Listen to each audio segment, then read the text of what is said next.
Assalamualaikum warahmatullahi wabarakatuh. Nggih, matur suwun Gus atas fasilitasnya dari awal hingga akhir. Nggih, tepangaken kula Nurul Huda saking Lamongan Utara, Lamut. Nggih. Temriki kula kepireng nggih, ngapunten nggih. Kula ngomong-ngomong riyen. Saya mendengar katanya nanti setelah baiat itu ada semacam selamatan. Jadi di sini itu saya ada usulan kalau disetujui ya. Bagaimana kalau malam ini itu ada semacam kotak jalan untuk memberikan sedikit sumbangan untuk acara selamatan tersebut. Soalnya apa? Ya biasanya kan yang setelah lulus itu kan biasanya yang selamatan itu kan mahasiswa atau muridnya. Jadi bagaimana kalau itu nanti ada semacam sumbangan, jadi nanti bisa sedikit sebagai tambahan walaupun tidak bisa menopang secara keseluruhan. Itu Gus. Terus yang kedua saya ada pertanyaan. Pertanyaan saya yang pertama mengenai ruh ya. Ruh itu apakah satu, tunggal atau banyak? Oke. Karena apa? Seperti penyaksian ya, ketika alastu birabbikum qalu bala syahidna. Nah itu kan ada semacam perjanjian. Nah, kalau perjanjian itu kan berarti kan ada dua. Jenenge perjanjian kan mesti ada yang berdua atau paling tidak gitu. Terus begitu juga dengan wa nafakhtu fihi mirruhi. Nah, di situ juga ada yang meniup dan yang ditiupkan. Terus ada lagi Gus, itu ruh itu apakah ada kelamin? Tapi kemarin kayaknya itu sudah dijawab, tapi nggak apa-apa, saya tanyakan lagi. Kan begini, kadang-kadang itu ada orang yang kirim doa, kalau mayatnya itu perempuan itu rohati. Jadi mu'anas. Nah gitu, jadi apakah ada yang jantan atau laki-laki atau perempuan begitu. Nah itu. Terus yang ketiga ini mengenai semacam nanti kan ada kita ini semua bagi murid-murid atau santri-santri yang ikut BIMTEK ini kan pasti ada tugas, yaitu utamanya adalah kholwat.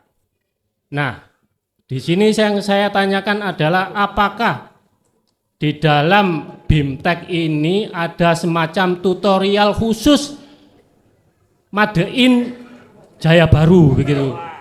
Biar nanti semua yang baru-baru ini bisa lebih fokus, gini loh caranya, cara seperti kholwatnya itu begini dan seterusnya. Itu saja Gus yang saya tanyakan, mudah-mudahan bisa memberikan pencerahan kepada kita semua. Akhirul kalam, ihdinas siratal mustaqim. Assalamualaikum warahmatullahi wabarakatuh. Waalaikumsalam warahmatullahi wabarakatuh. Usulan pertama kula matur suwun. Tapi kula mboten kersa. Nggih. Nggih ngapunten, bukani kula menolak mboten. Bukani kula menolak untuk memohon seperti itu, ndak. Saya dilarang untuk memohon-mohon. Tapi bila mana Allah memberikan, saya dilarang untuk menolak. Pun ngoten tok. Jadi memang Pak Bu, kita di dunia, kita ya perlulah fasilitas untuk jamaah. Berarti itu kan tidak keluar dari finansial lah, gitu toh. Oke, saya maklumi jenengan, aku paham. Mungkin jenengan dulu tahu pernah dari panitia pembangunan masjid. Nggih pun bener Pak, pun bener. Mboten napa-napa. Ngerti iki yo semuanya untuk umat, yo gak salah. Pun leres ngoten. Cuman sekali lagi saya mohon maaf banget. Selama ini Pak, 26 tahun saya mengagem amanah saking Allah iku tidak diperbolehkan kami melakukan itu. Akan tetapi jikalau diberi tidak boleh menolak. Makanya teman-teman gak kotak apa jenenge kan wonten ya. Nek nggone pojok-pojokan iki lak wonten to jegrek-grek. Ya wis dekeken kuno ojo sampak kamu nyerang harus meletakkan uang segini, enggak. Mboten Pak, estu mboten. Nggih matur suwun atas inisiatif jenengan, usulan tak terima. Tapi mboten angsal kula lek ngoten nggih. Tak terima tak singitno nek nggone mriki mboten napa-napa.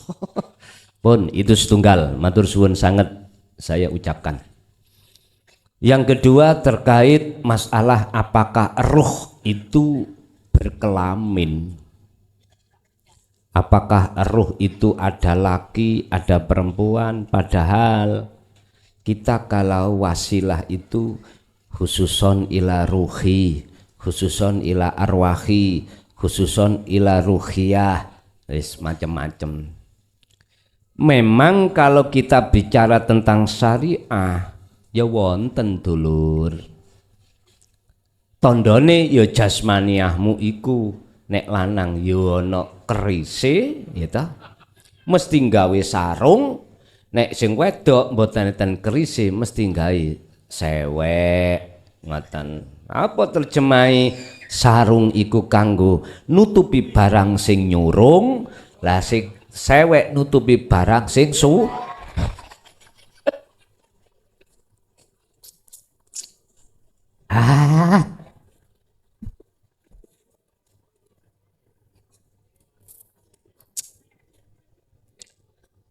niki nek dihubung-hubungaken kali syariat cocok, bener pun cocok. Akhirnya bicaralah fikih tentang aurat, ya toh. Aurat orang laki dengan auratnya orang perempuan juga enggak sama, keten. Cuman kalau kita tarik dari sisi hakikat, mohon maaf Pak, mboten payu yang namanya ila ruhi, ila arwah, ila ruhiyah, mboten payu. Tapi tetap secara syariah hukumnya itu ben gak salah, ya tetap nek umpami wedok ya ila ruhiyah atau ila ruhi wedok lae lanang, nek akeh wis langsung arwah, ngoten mawon. Wis Pak jangan dibikin pusing lah ngoten to. Pandangan dua itu memang ya gak sama. Apa maksudnya ngeten lho? Cara hakikat mengapa itu kok nggak ada laki, nggak ada perempuan? Iku supaya jenengan iki ruh itu bisa lekas sampai ke ahad. Ngoten lho ngarepe. Lah nek ana roh lanang wedok berarti ana Gusti Allah lanang, Gusti Allah wedok. Gak lucu lah.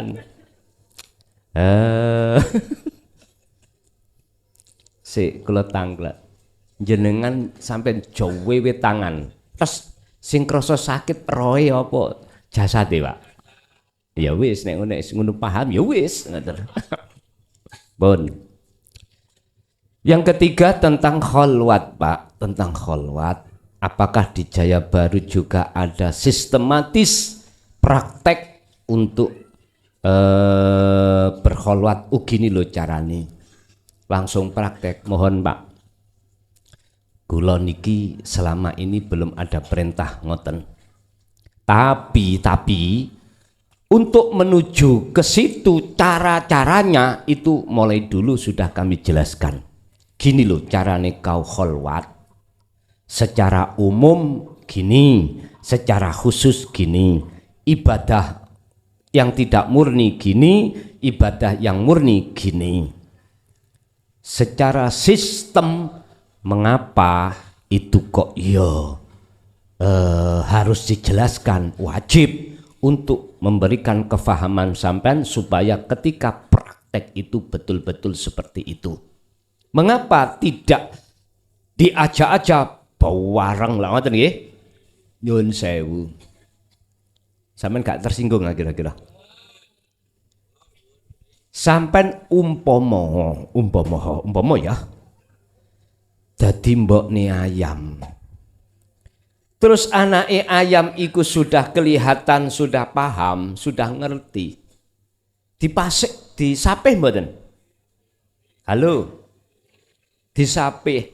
Lah nggih to? Bukan perkarane disapih supaya mboke ayam iki golek wet lanangan. Ndak.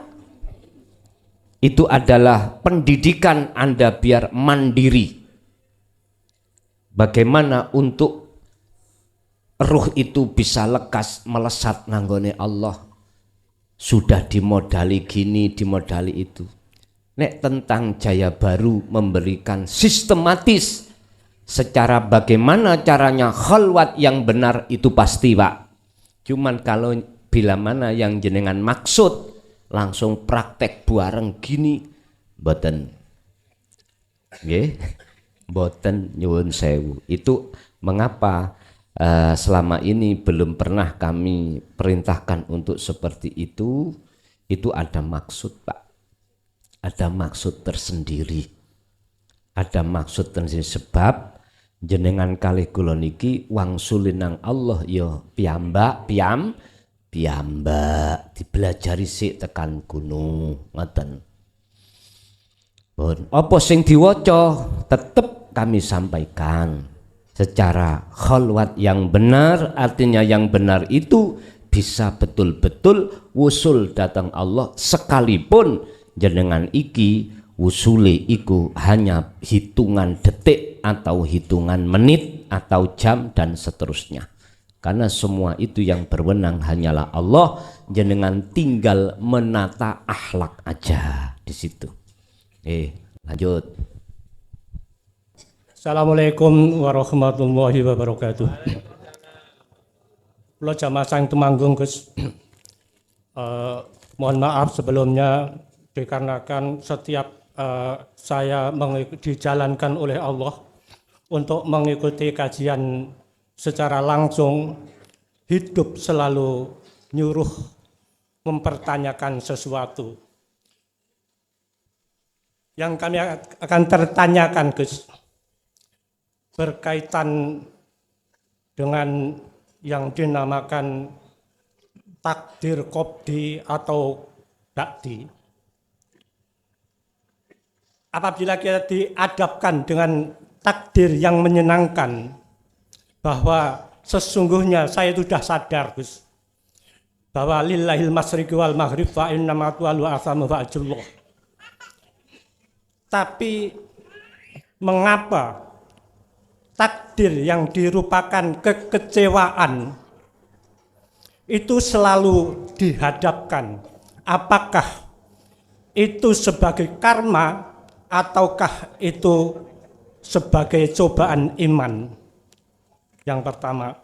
Yang kedua Gus, sebenarnya kami sudah sadar dan menyadari bahwa yang ada itu hanya hidup.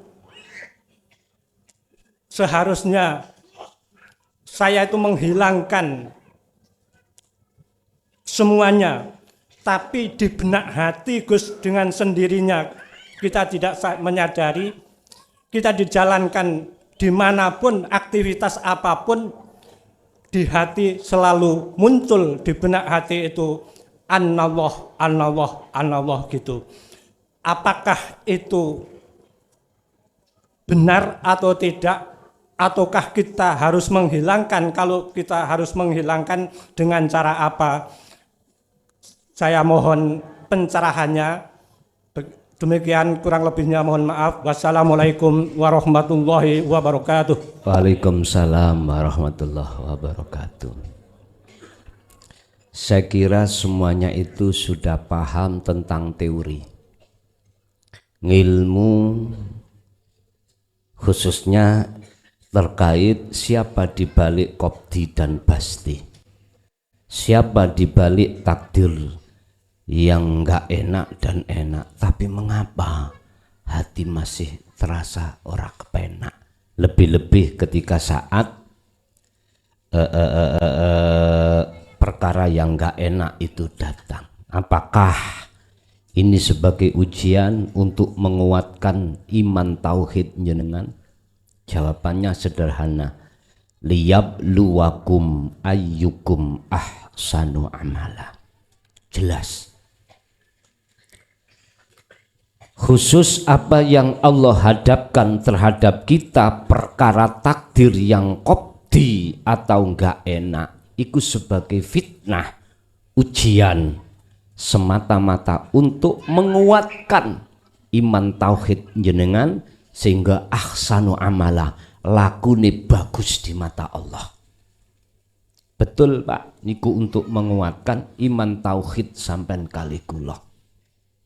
Lah, kita tengok satu hal ayat yang mengatakan bahwasanya Allah tidak akan memberikan ujian terhadap satu hambanya di luar batas.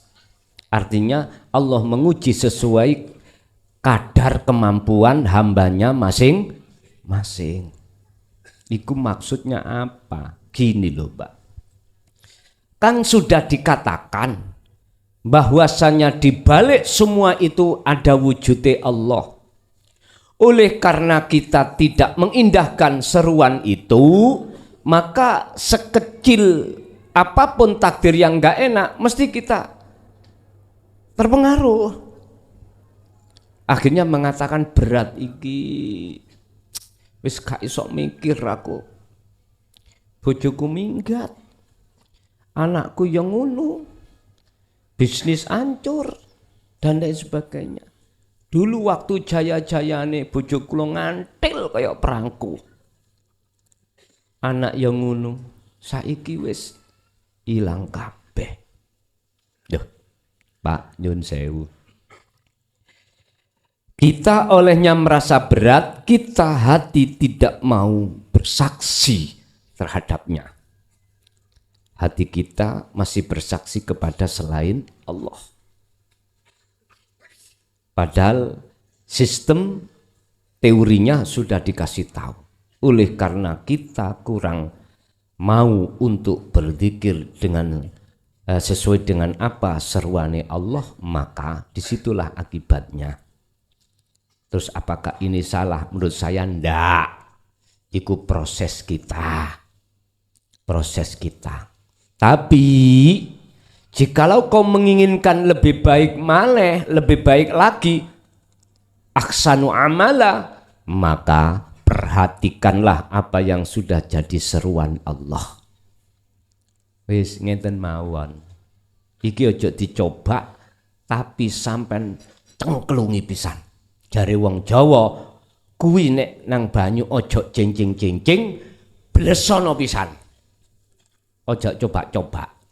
Wis ngeten, mumpung kita masih ada kesempatan, apa sesuai dengan seruan Allah di dalam surah Al-Baqarah terkait masalah pensucian diri dalam rangka nuju yang maha suci, 4 bulan 10 hari. Wis gendengo atimu nang Gusti Allah. Carane dzikir sirul asrar terus kumandang noning ati. Engko jadine ya apa? Aku keping doh kabari panjenengan mengke. Wis iku ae. Taruhane nek gak cocok kalih apa sing kula sampekno, manukku pedoten. Wis penak to? Di situ. Karena saya berani mengatakan seperti ini, Allah sudah bersabda dalam surah Al-Ankabut juga iya, dalam surat Ar-Ra'd juga iya. Allah katakan hanya gini, mereka-mereka yang hatinya selalu damai disebabkan karena bertemu, olehnya bertemu disebabkan bidzikrillah. Di situ selalu sadar hatinya. Wes.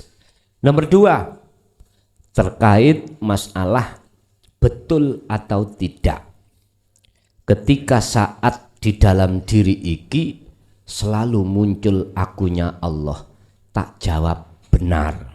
Sebab munculnya itu tidak bisa kita rekayasa. Munculnya kebenaran itu setelah hilangnya kebatilan. Munculnya akunya Allah dalam diri Anda setelah hilangnya akunya makhluk. Ja'al haqqu wa zahaqal batil innal batila kana zahuqa. Lah terus langkah berikutnya bagaimana kami? Ya wis, ngalir mawon. Ikuti apa yang Allah proses, apa yang Allah tarik ruhaniyah sampeyan ing dalem singgasananya Allah. Mekaten ada lagi.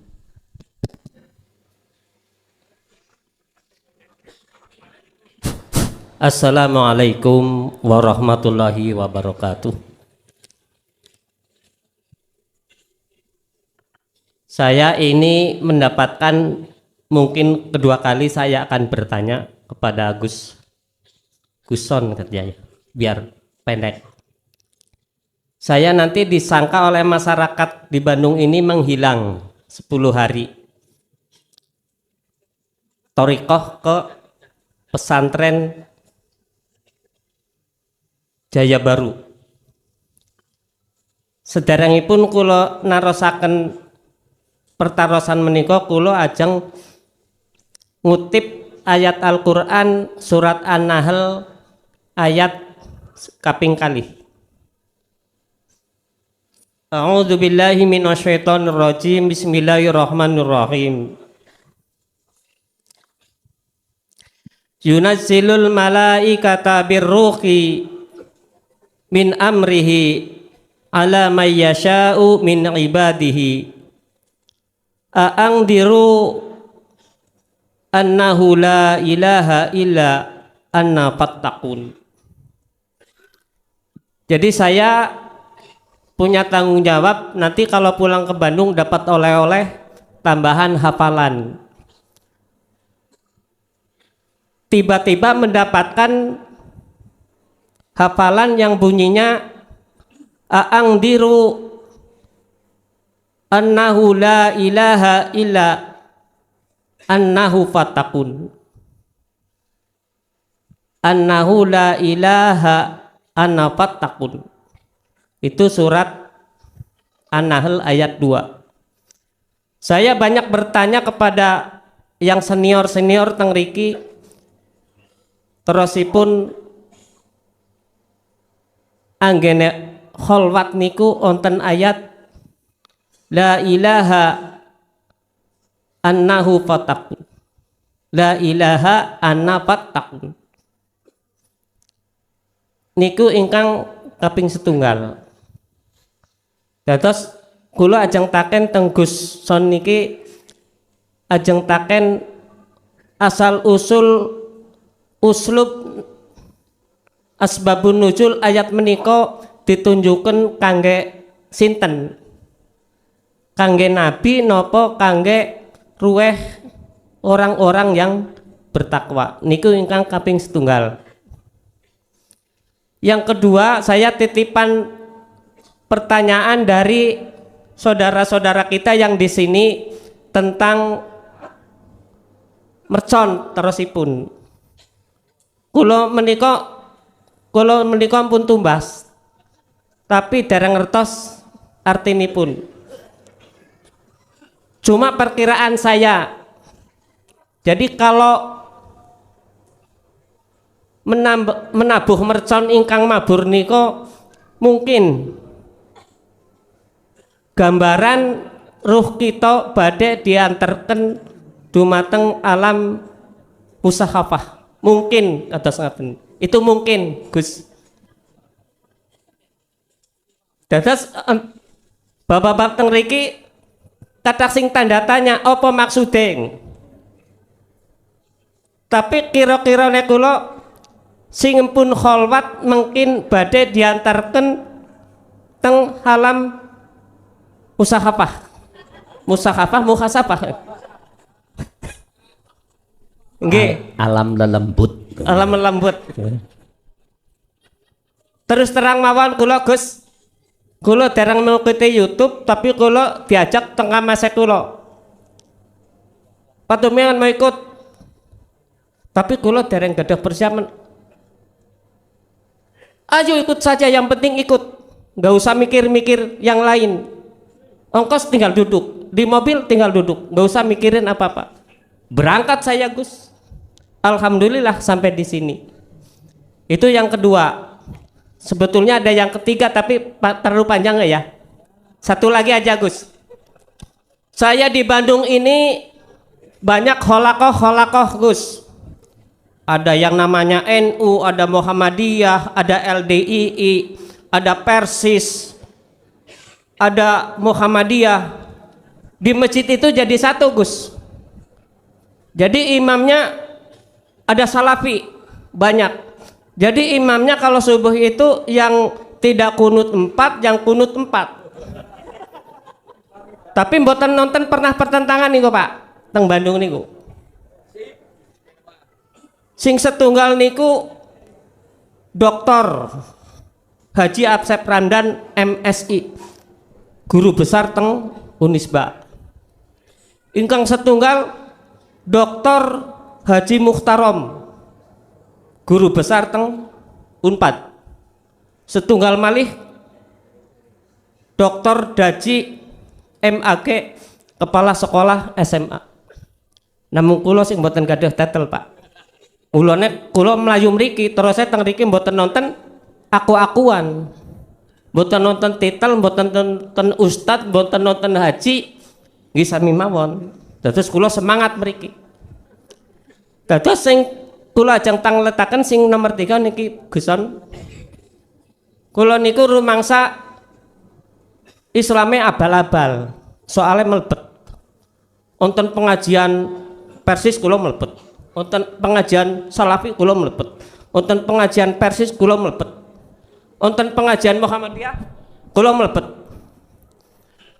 Tapi kula ajeng nukil sebuah hadis kados niki hadis. Ana nabiyyu qala Rasulullah sallallahu alaihi wasallam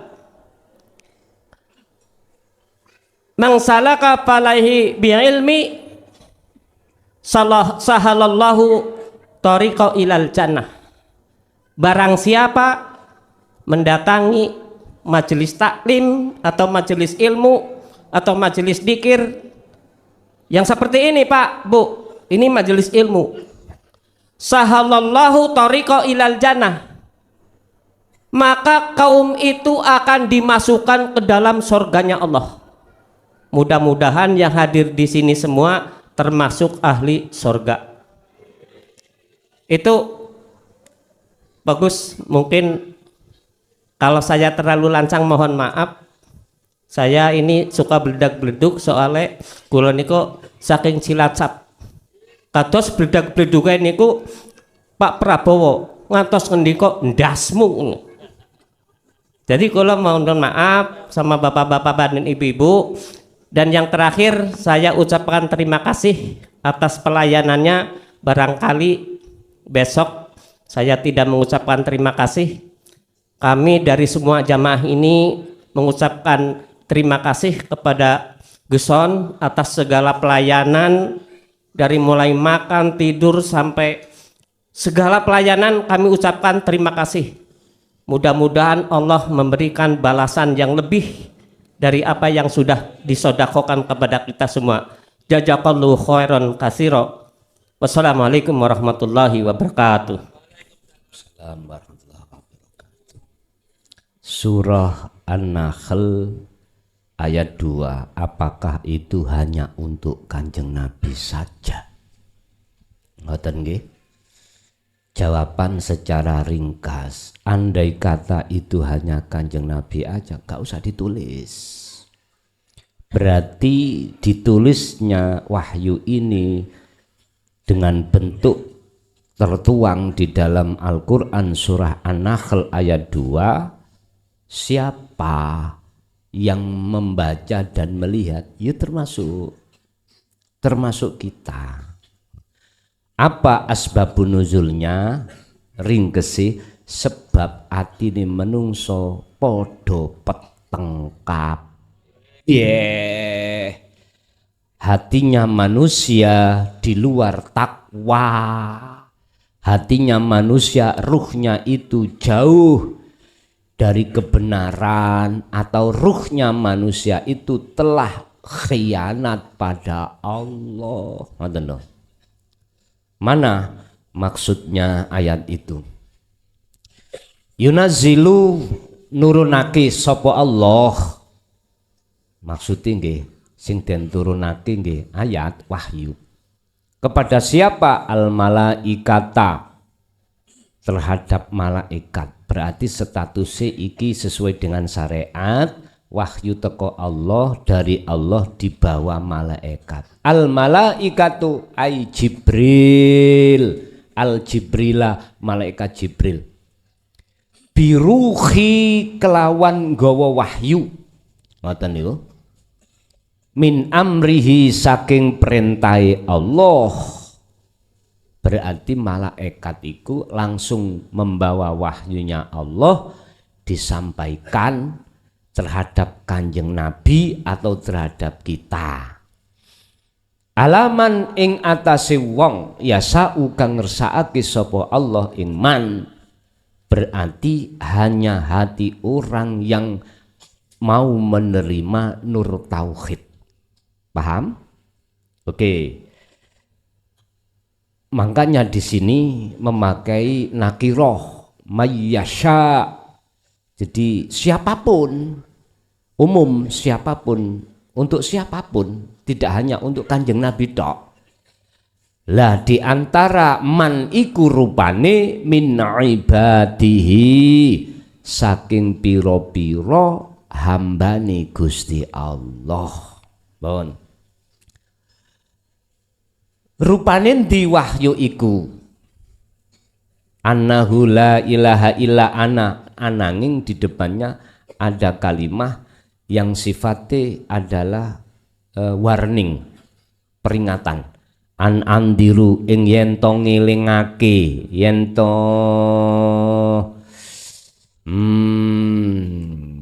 memperingatake sapa ngono. Boleh sampean artikan andiru baliin nanggone isim malaikah, monggo.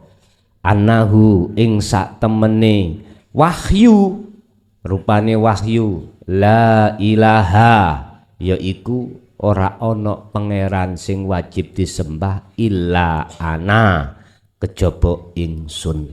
Artinya apa, Pak? Siapa di antara hamba yang dikehendaki, pasti di dalam hatinya muncul ingsun. Rasa sing muncul akune Allah. Ini yang dimaksud orang-orang yang Allah kehendaki. Dan ini tidak semua orang bisa sampai di situ, disebabkan karena nur tauhid ditolak. Ibaratnya ngeten, Pak. Apa mungkin jenengan iki ngingkari rabi, ngingkari nggak mau rabi, gembul yora nangone arek wedok, ya toh. Terus ati sampean, ya Allah kayak ono anak aku. Ya ora iso dulur. Mboten saged. Tetep andai kata punya anak pupon atau anak angkat, bukan lahir dari panjenengan, mboten saged. Loh. Mengapa di situ ada kata perintah, ada peringatan andiru niku? Karena posisi ruh kita, ya, sing menolak ini loh, menolak nur tauhid menjadi peringatan. Kanjeng Nabi didhawuhi, Muhammad wa ma arsalnaka illa mubasysyiran wa nadhiran. Nadhir ini khusus bagi golongan orang-orang yang menolak, akhirnya tidak dikehendaki golongan mayyasha min ibadihi, bukan golongan orang-orang yang nantinya akan bisa muncul dalam hatinya rasa aku Allah, keahatan gak iso. Mengapa harus itu disampaikan? Lanjut, fattakun, supaya mereka-mereka yang ku kehendaki tadi betul-betul bertakwa. Artinya bertakwa itu kehidupan sehari-hari tidak lepas dari 3 unsur: ilmu, amal, istiqomah. Itu yang pertama. Yang kedua, tentang mercon. Sampai nek diajak dolanan alam mukasafa lah seneng to, Pak? Seneng. Lah iki kok gak perintah Allah, aku gak sudi-sudi ya, Pak. Estu gak sudi-sudi ya. Berhubung itu adalah perintah, mengandung pengertian ngene lho. Jenengan kali kula niki kang unsure 4 to. Api, angin, lemah, banyu atau air. Wis, berhubung ning kene gak ana kali sing gedhe ana berantas kono. Mosok mungkin sampean tak ceblung rono. Gak mungkin. Ya wis sing gampang ae lewat api. Wis, api berarti mercon. Artinya apa? Ngeten. Gusti Allah mengke ngelebokno sifat asli sampai ning mercon kuwi. Makane muncul gambar sifat sampean kaya apa. Jadi ketika saat keluar nek ati sampean monyet, ya gambare mongki.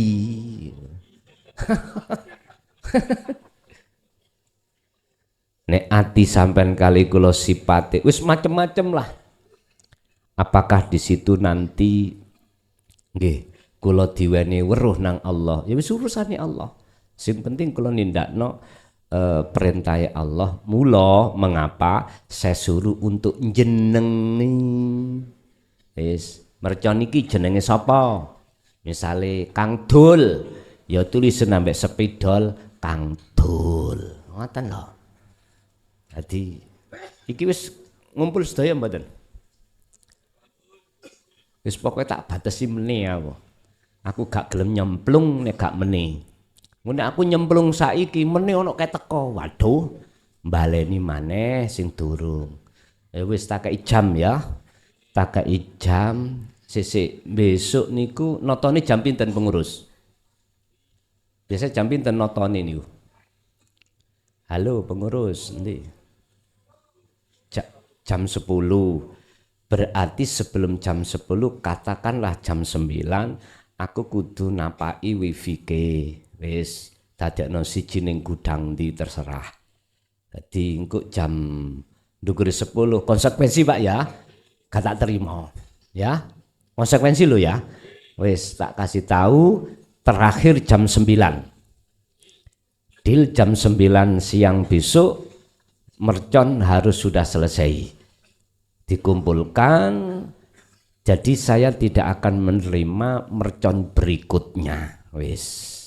Anggite gak sorot ta, Pak. Nyun sewu. Nek umpama jenengan kali kula mboten waspada buka kasab lho. Isok dedel duel jenengan ati sampean kali kula. Makanya lebih saya berhati-hati apabila cawis-cawis dengan hukum mukasafah di situ. Sing penting apa? Nanti jenengan iki apa? Ya, sampean tinggal dhewe. Kaya apa? Nek umpama muncul di situ jenengan katon teng mriku gambar rai sampean yes ngono kuwi ngoten lah supaya bangsul nanti gak seperti itu ya bagaimana nanti jadi bisa jadi diartikan itu adalah untuk mengeluarkan anasir sifat-sifat basariah jenengan yang ada di dalam hati dan semuanya tidak ada yang bisa melakukan hanya Allah. Terus yang terakhir nomor 3 tentang masalah majelis. Iki majelis yang dimaksud itu majelis bicara ilmu yang apa? Macam-macam cara yang berbahasa. Bahasa syariat jannah niku kan sebuah tempat, gitu. Besok jannah yo bidodarine ono wis enak-enak tok lah Pak, wis pokoke. Gak ono gak enak. Dalam bayangan kita golongan sebuah tempat sing tempat itu segalanya ada wis pokoknya enggak ada rasa susah rasa gelisah enak-enak tok. Oke, tak hormati Pak karena jenengan iki berbicara atas dasar fisik.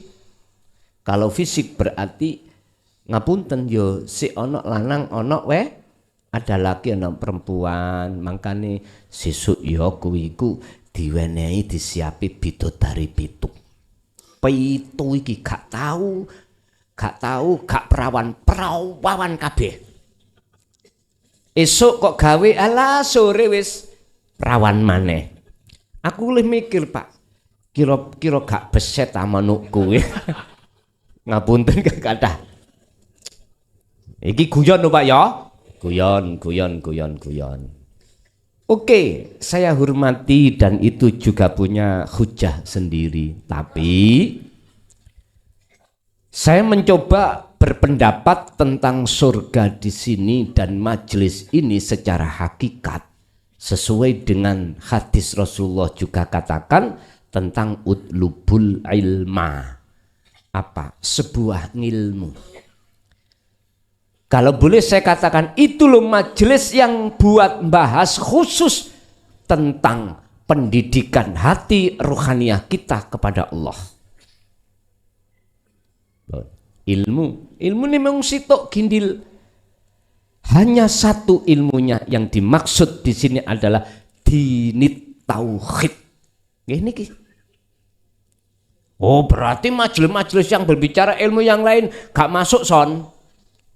Engko dhisik ojo salah paham. Jangan salah paham. Saya tadi berbicara atas dasar sudut pandang hakikat sak temene. Lho ngono lho, hakikat sak temene. Mboten abal-abal. Hukum hakikat itu hukum yang bisa memberikan kepastian Anda, bukan ngambang. Iya tangga, gak tak iyo. Ndak itu. Ibarat sampai hukum hakikat adalah sampai ini sudah mendapatkan ketetapan hukum. Lah ketetapan hukum itu bersumber dari hakim. Maka nih Pak, nek ono tersangka kan dicekel, saya di BAP. Terus BAP-nya isinya adalah layak disidangkan. Akhirnya muncullah dituntut dituntut jaksa. Lah ini berarti dasar hukumnya adalah sudah P21. Coro BAP-nya sudah mencapai P21. Apa P21?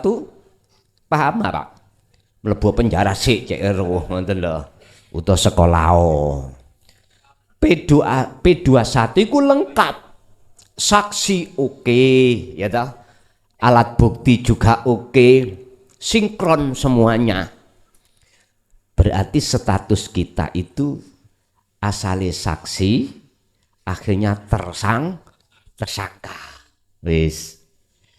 Akhirnya berkas itu oleh kepolisian diantar kejaksaan.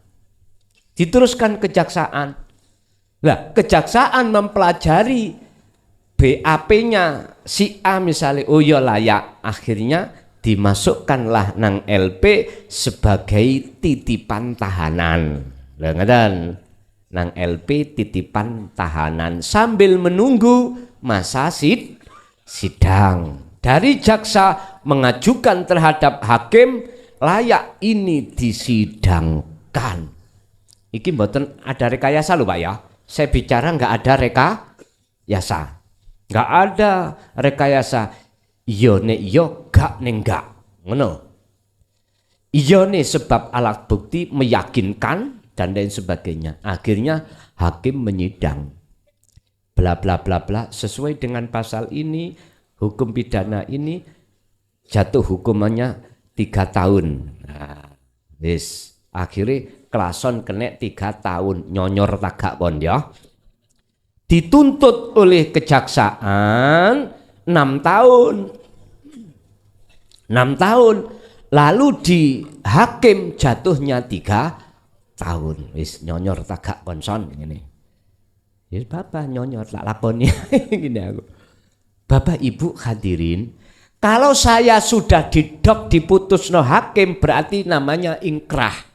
Saya sudah mendapatkan keputusan hakim.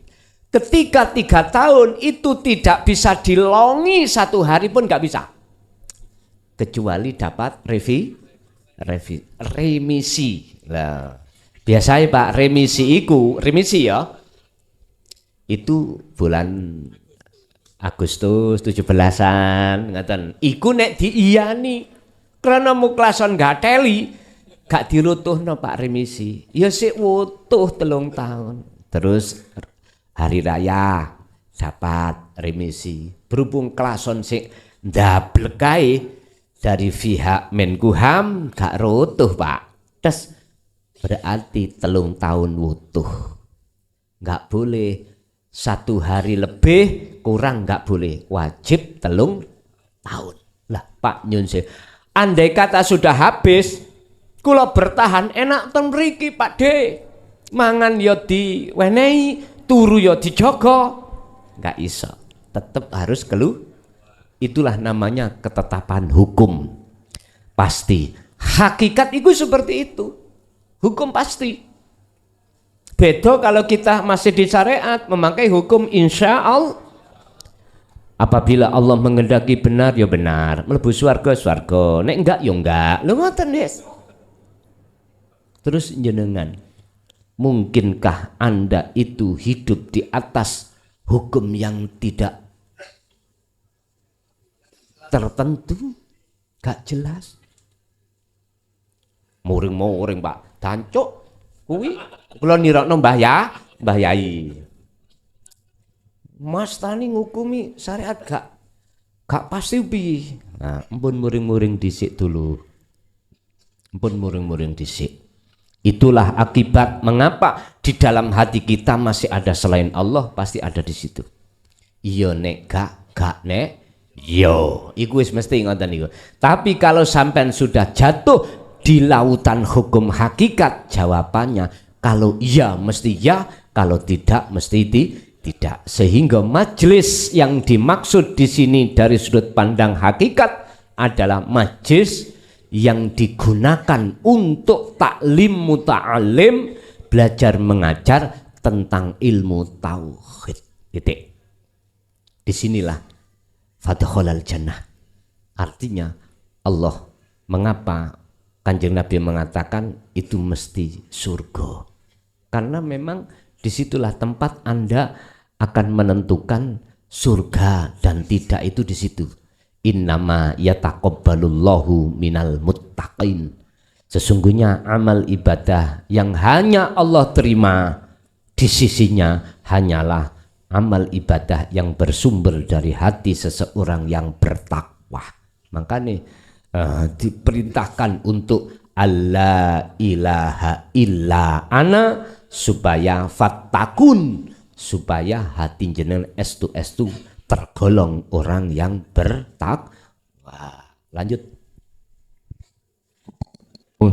Assalamualaikum warahmatullahi wabarakatuh. Waalaikumsalam. Tepangaken nami kula Roni saking Malang, tepatnya saking Turki, Turun Kidul. ada yang saya mau tanyakan. Pertama, karena dikatakan bahwa semua akibat itu pasti ada sebab.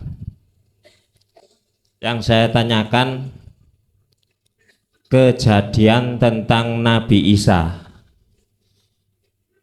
Bagaimana kronologinya? Nabi Isa diciptakan tanpa melalui air mani Bapak. Apakah memang betul begitu atau bagaimana? Yang kedua, tadi dijelaskan wa asyhadu anna, saya bersaksi bahwa semua ciptaan Allah, semua makhluk Allah adalah utusan Allah. Karena kesemuanya ini merupakan bagian daripada wujud Allah untuk kita bisa, tadi juga dikatakan man akhiru kalam qauluhu la ilaha illallah dakhalal jannah. Mudah-mudahan kita semuanya ini akan dimasukkan ke surganya Allah. Amin ya rabbal alamin. Nah, karena kita ini masih baru atau akan, pertanyaan saya, kekalannya di surga itu bagaimana, sedangkan Nabi Adam yang sudah ada di dalam surga itu karena kesalahan yang sedikit diturunkan ke bumi. Lantas bagaimana dengan kita yang baru akan masuk ke surga? Apakah mungkin bisa terjadi seperti Nabi Adam tersebut? Terima kasih, pertanyaan saya demikian. Assalamualaikum warahmatullahi wabarakatuh. Waalaikumsalam warahmatullahi wabarakatuh. Apa sebab akibat yang diurai di dalam hukum syariat? Itu mesti mandang makhluknya. Apa sebab akibat yang terjadi jikalau itu dilihat dari pandang hukum hakikat, mesti mandangnya kepada Allah. Bapak Ibu, hal ini berkenaan dengan Nabi Isa. Piye kronologinya kalau kita masukkan di hukum syariat dan hukum hakikat? Ngeten. Terlebih dahulu kita harus tahu dan yakin kalau Allah itu punya sifat jaiz. Sifat jaiz itu sifat di mana Allah melakukan bentuk secara akal bisa terima atau tidak terima, iku bisa. Artinya saenake dhewe. Wis sakarepe Allah. Walaupun dampaknya di dalam syariat belum bisa diterima, tapi sedikit banyaknya inilah maksudnya mengapa umat Islam harus memahami ilmu tauhid supaya akal ini enggak menolak dengan terjadinya sesuatu yang dikehendaki Allah lewat sifat jaiznya. Nabi Isa itu enggak sama dengan makhluk lainnya. Makanya Nabi Isa dikasih Allah status rauhillah, ruhullah. Statusnya ruhullah. Ngoten. Nek Kanjeng Nabi Habibullah. Nek Kanjeng Nabi Isa ruhullah. Prosesnya bagaimana ini? Kronologinya gini, Pak. Syariate berbentuk Siti Maryam, manungso. Sedangkan wiji yang ditanam oleh Allah di dalam rahim seorang ibu yang bernama Siti Maryam itu unsurnya dari Rauhil Kudus. Pandangan syariat Rauhil Kudus adalah malaikat Jibril. Loh, jare malaikat itu gak di nafsu, berarti ya gak di manuk. Ya apa lo iso lah, iki pun diambil dari syariat. Wis ngeten kronologi hakikate. Di dalam hidup itu ada namanya Nur Muhammad. Di dalam Nur Muhammad itu ada wiji kang dumadi sak lebeti gesang. Disebut Nur Muhammad iku gitu. Urusan hidup itu, mohon maaf, hidup sing tak maksud Allah ya. Urusan hidup itu menampilkan Nur Muhammad lewat akal bisa nrimo atau tidak, itu urusan Allah. Makanya mengapa Allah punya sifat jaiz. Akhirnya lewat in aroda syai'an ayakun. Logikanya gini Pak, apa mungkin Allah bisa nyiptakno Nabi Isa tanpa bapak? Sementara itu Allah bisa mengadakan sesuatu yang sebelumnya tidak. Contohnya Nabi Adam. Wis sampeyan jawab cara akal. Apakah mungkin Allah iku kuwasa nyiptakno makhluke tanpa hukum syariat, yaiku tanpa bapak, contohnya Nabi Isa. Lah wong Gusti Allah iku bisa nyiptakno sesuatu, mengadakan sesuatu yang asalnya tidak ada, padahal iku wis ana. Lah terus maksudnya Nur Muhammad utawa Nur Muhammad wahyune iku sing pundi? Itu tadi saya katakan Rauhil Kudus, berarti wahyu yang suci yang ditanam. Iku maksudnya ya napa sih Pak? Ngeten lho dulur. Hati siapapun ya, gak lanang, gak wedok, gak laki, gak perempuan. Kalau di situ jelas-jelas perkara selain Allah itu tidak ada, maka itulah wahyu akan diturunkan di dalam hati orang tersebut. Inilah maksud tadi yang ditanyakan yang pertama, surat An-Nahl ayat 2, mayyasha min ibadihi. Itu hanya terjadi pada hamba yang Allah kehendaki. Jadi Isa Nabi Isa itu merupakan figur contoh terhadap kita ruh kang suci. Ruh kang suci.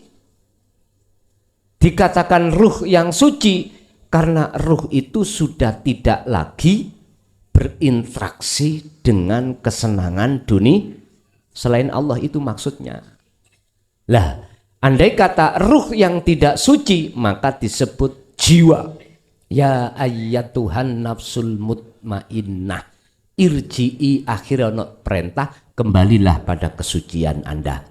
Kalau Anda mau betul-betul kembali kepada Tuhanmu, maka fadkhuli fi ibadi wadkhuli jannati, masuk dalam rahmatnya. Syaratnya kedah harus rodiyatan mardiyah, wajib ruh itu melepaskan apa yang melekat dalam hati selain Allah.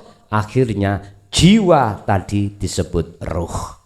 Baru fadkhuli fi ibadi wadkhuli jannati. Wis iku prosesnya Nabi Isa. Saiki terkait masalah surga, mungkinkah kita itu akan bisa masuk di situ sementara Nabi Adam itu wis ana njero kok metu maneh. Kok metu dikeluarkan sebab karena mendekati pohon huldi. Ngeten Pak. Ruh itu jenengan kan sebelum ditiupkan kan sudah angkat janji nang Allah. Al-A'raf 172, di mana kita tidak akan pernah mencintai, beriman dan lain sebagainya selain daripada Allah yang hak. Allah yang hak itu adalah ilahukum ilahu wahid niku.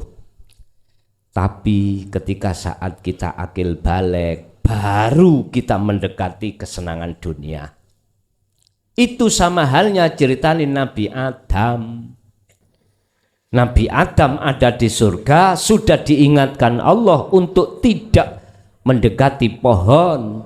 Wala taqraba hadhihi syajarah, Tapi berhubung dia itu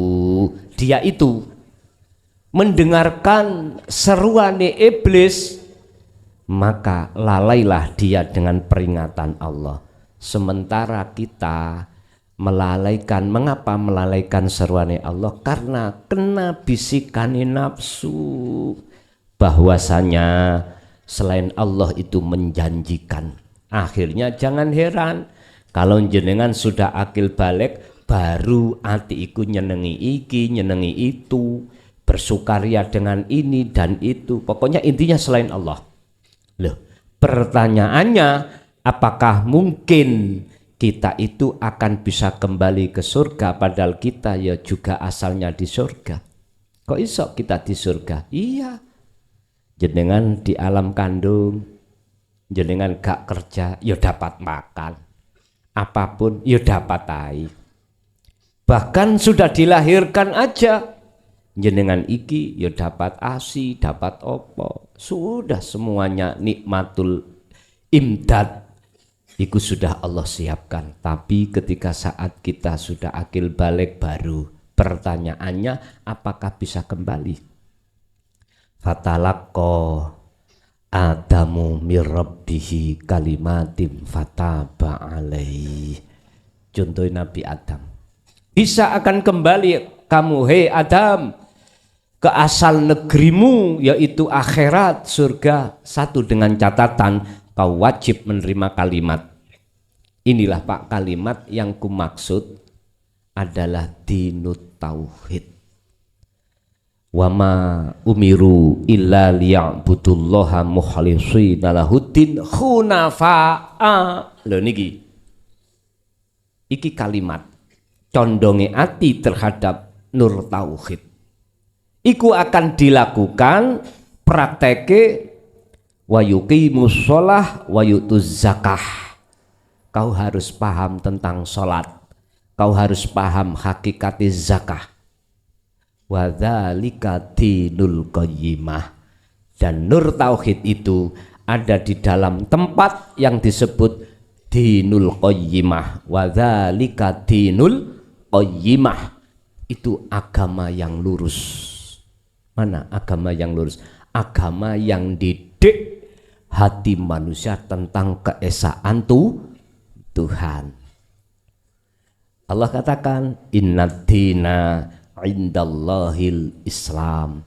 Yang disebut Islam di mata Allah, tidak di mata manusia. Islam yang bagaimana?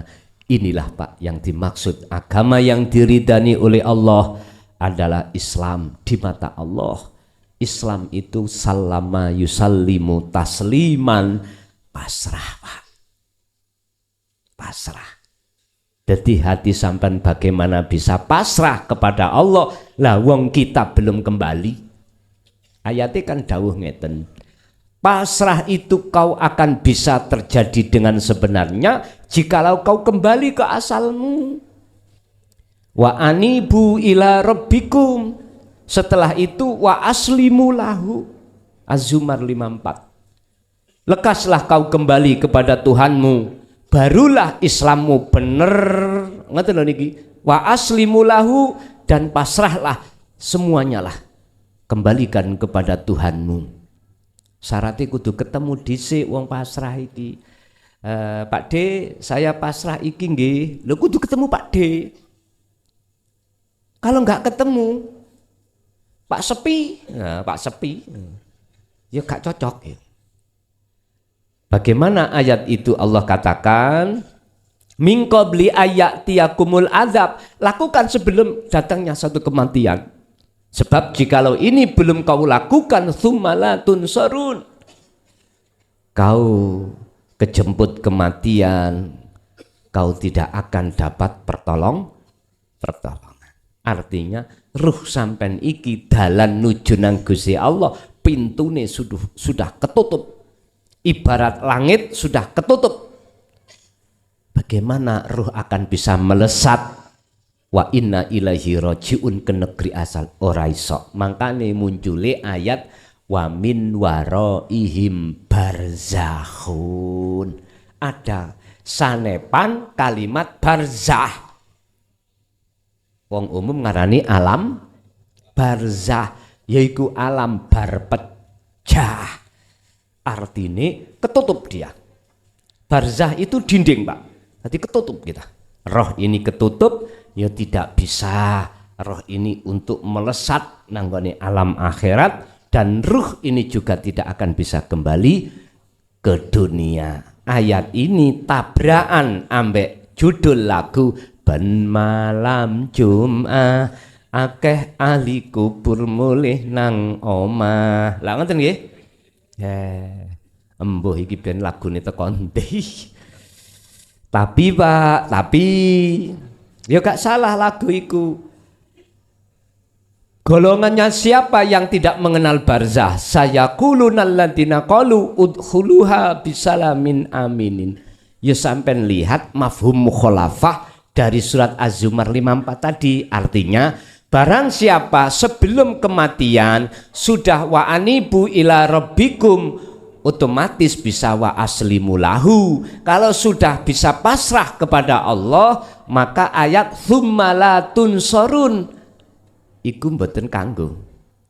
La nafi di situ sudah tidak berlaku, akhirnya tsumma tunsorun.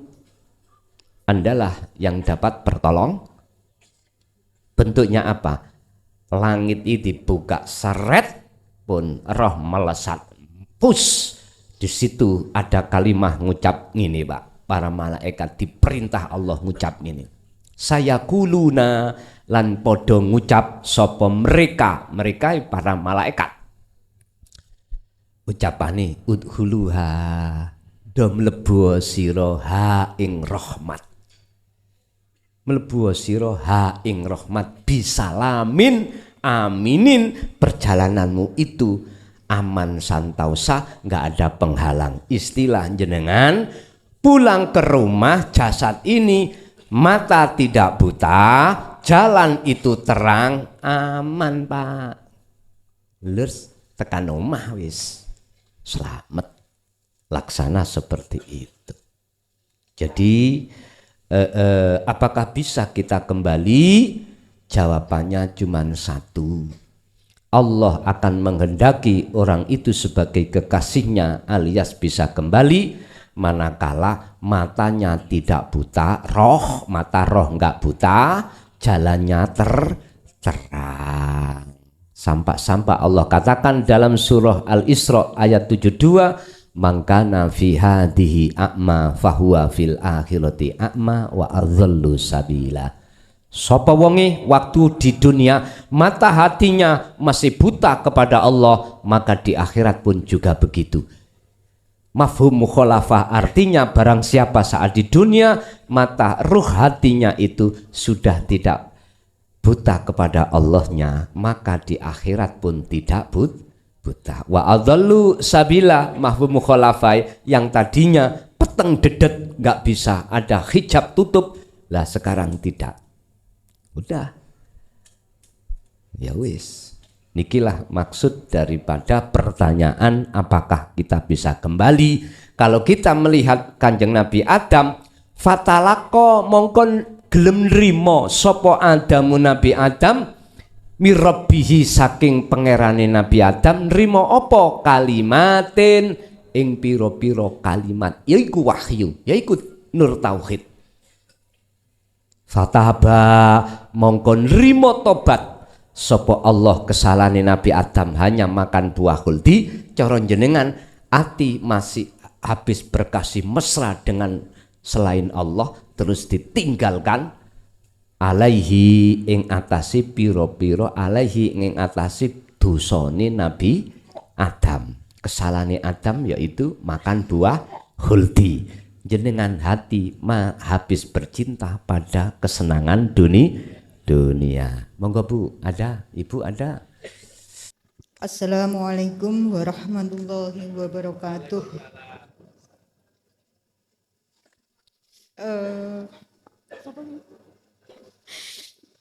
Ini perkenalan lagi ya. Om niki pun apa perkenalan? Monggo lanjut. Oh, nggih. Nyeluk Om. Ya Om.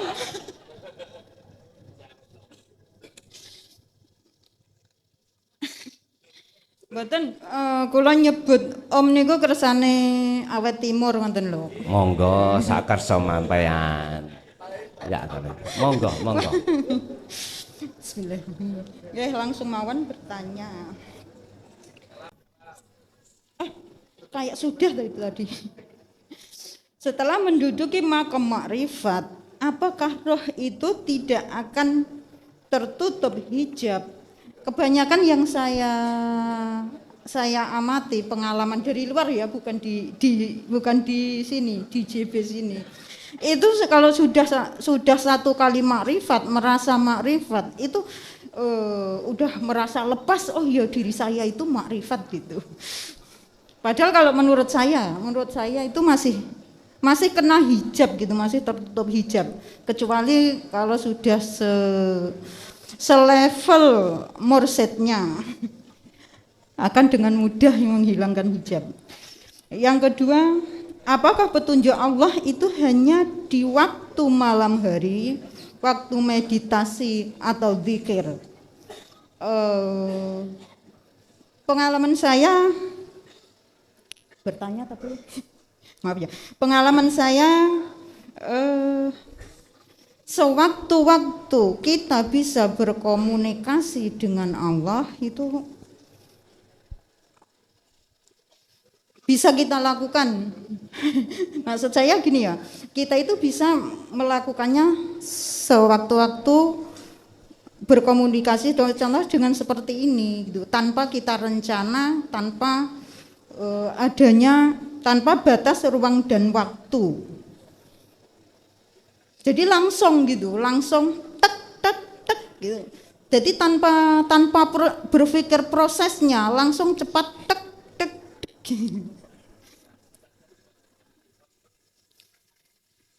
Bahkan kecepatan berkomunikasi langsung dengan Allah itu apa ya? Itu bisa lebih cepat dari ukuran detik.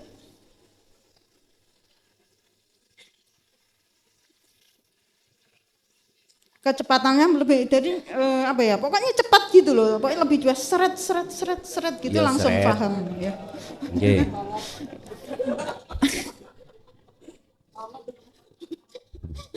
Nggih. Apakah itu termasuk zikir sirur asrar gitu?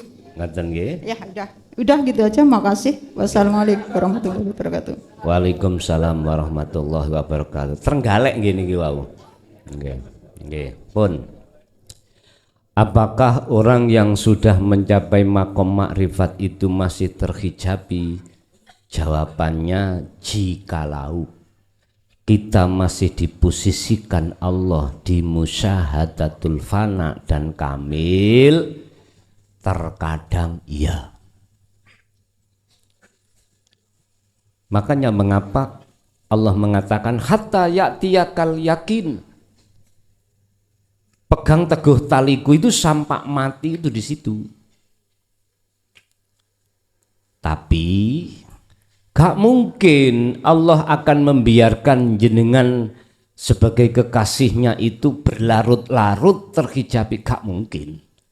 Pasti akan dikeluarkan dari perkara yang hijabi. Berarti hijab itu mesti diambil Allah. Inilah Pak proses golongan makrifat itu.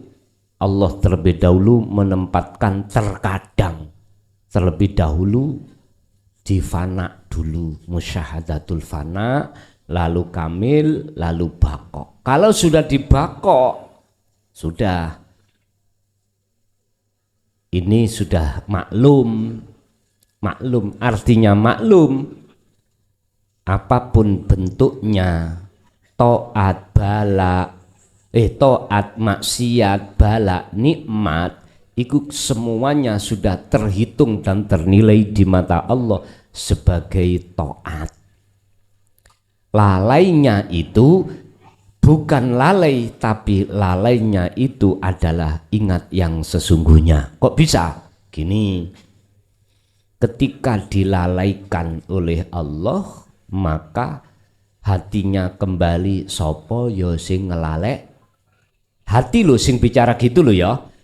Jadi kembali kepada sistem di situ, sehingga hijab itu wujudnya bukan selain Allah, tapi hijab itu bentuk wujudnya Gusti Allah. Mekatan Bu. Yang nomor 2, apakah hidayah itu mesti ada di malam hari? Enggak.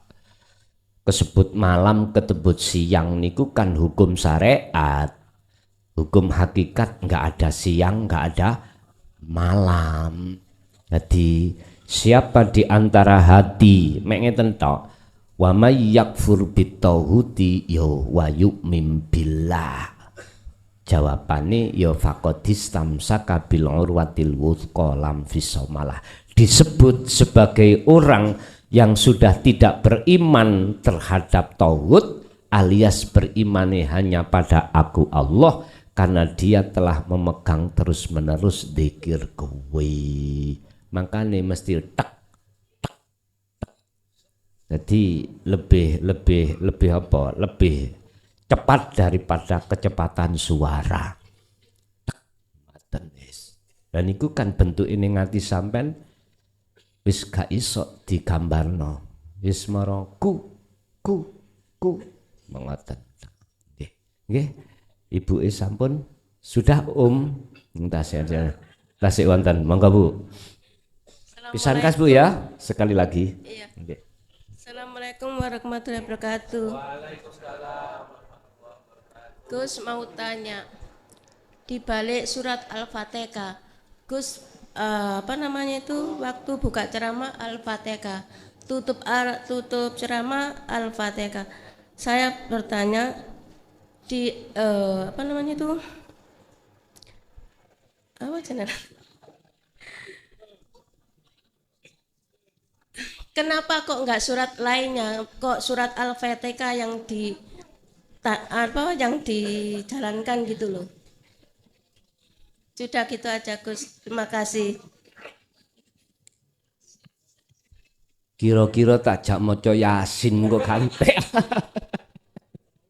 Ngene Bu.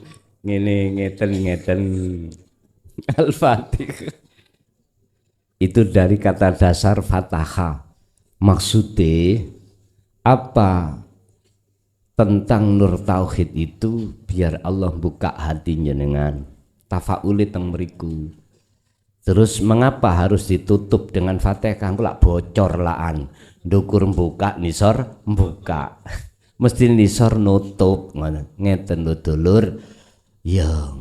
Tafauli iku jenengan biar tidak hanya memahami tok, alias biar jenengan juga dikersakno Allah sebagai golongan yang melakukan kholwat. Al-Fatihah.